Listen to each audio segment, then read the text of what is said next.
ఎమ్మెల్యేలు ఎమ్మెల్సీలతో రేవంత్ భేటీ ప్రాజెక్టులపై Uttam power point presentation గత ప్రభుత్వ వైఫల్యాలపై వివరణ కృష్ణా జలాలపై అసెంబ్లీలో స్పష్టత ఇస్తాం మా ప్రశ్నలకు బీఆర్ఎస్ సమాధానం చెప్పాలి నీటిని ఏపీకి తరలించారన్న బీర్లా ఐలయ్య తెలంగాణలో గ్రూప్ 1 కి లైన్ క్లియర్ సుప్రీంలో కేసు ఉపసంహరించుకున్న ప్రభుత్వం కొత్త నోటిఫికేషన్కు లైన్ క్లియర్ రేపు ఉద్యోగ సంఘాలతో ఏపీ ప్రభుత్వం చర్చలు ఉద్యోగుల సమస్యలపై చర్చించబోతున్న సర్కార్ 14 నుంచి ఉద్యమ కార్యాచరణ ప్రకటించిన జేఏసీ లోక్సభ ఎన్నికల్లో బీఆర్ఎస్ గట్టి పోటీ ఇస్తుంది అయోధ్య వెళ్లని వారు దేశ వ్యతిరేకులు కాదు పార్లమెంట్లో తీర్మానాన్ని వ్యతిరేకిస్తున్నామన్న కేకే 20 నుంచి మార్చి 1 వరకు బీజేపీ యాత్రలు ముఖ్య నేతలు పాల్గొంటారన్న కిషన్ రెడ్డి కృష్ణా జలాలపై చర్చించుకోవాలంటూ సూచన సీఎం రేవంత్ తో బొంతు రామ్మోహన్ భేటీ ఇంటికెళ్లి కలిసిన హైదరాబాద్ మాజీ మేయర్ ఎంపీ సీటు ఆశిస్తున్నట్టు ప్రచారం బాల్క సుమన్ కి పోలీసుల నోటీసులు ఇందిరమ్మ రాజ్యం అంటే నిర్బంధమన్న మాజీ ఎమ్మెల్యే కక్ష సాధింపు చర్యలు ఆపాలంటూ డిమాండ్ జగన్తో కేసీఆర్ కుమ్మక్కయ్యారు నల్గొండ సభను బహిష్కరించాలన్న రాజగోపాల్ ప్రాజెక్టులు పూర్తి చేయకుండా ఎలా వస్తారంటూ ప్రశ్న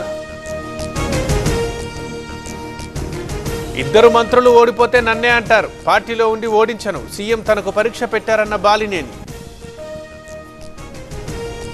పేదల కోసం జగన్ 20,000 కోట్లు పంచారు చంద్రబాబు వస్తే 2 కోట్లు కూడా పంచరు ఆయన ధనికుల కోసం పనిచేస్తారన్న కేసినేని నాని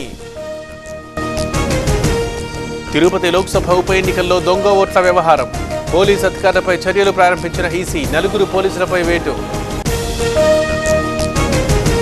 రాజ్యసభ అభ్యర్థుల్ని ప్రకటించిన బీజేపీ యూపీ నుంచి ఆర్పిఎన్ సింగ్ సుధాంశు త్రివేది టికెట్ దక్కని బీహార్ నేత సుశీల్ మోదీ ఎన్డీఏకి 400 బీజేపీకి 370 సీట్లు ఖాయం మధ్యప్రదేశ్ జబువాలో మోదీ ప్రచారం ఇండియా కూటమి మాయమవుతుందంటూ కామెంట్ రాజ్యసభ అభ్యర్థుల్ని ప్రకటించిన తృణమూల్ ప్రముఖ జర్నలిస్ట్ సాగరిక ఘోష్కి అవకాశం పెద్దల సభకి 4 పంపుతున్న టీఎంసీ తమిళనాడులో గొడవకి ఎండ్ కార్డ్ కొన్నేళ్లుగా దళితుల్ని రానివ్వకుండా గోడ ఏర్పాటు ఎట్టకేలకి అగ్రవర్ణాలు నిర్మించిన గోడ కూల్చివేత ఆప్ని అంతం చేయడానికి కుట్ర నన్ను ఉగ్రవాదిగా చిత్రించే ప్రయత్నం చేస్తున్నారు బీజేపీపై కేజ్రీవాల్ తీవ్ర ఆరోపణలు ఢిల్లీ ముట్టడికి రైతు సంఘాల పిలుపు హర్యానా పంజాబ్ సరిహద్దుల మూసివేత రైతులు రాకుండా ఏర్పాట్లు రైతుల్ని కేంద్రం మోసం చేసిందన్న ప్రియాంక రైతుల ఆందోళనకి కాంగ్రెస్ సంపూర్ణ మద్దతు పంజాబ్ రైతులకు ఖర్గే అభినందనలు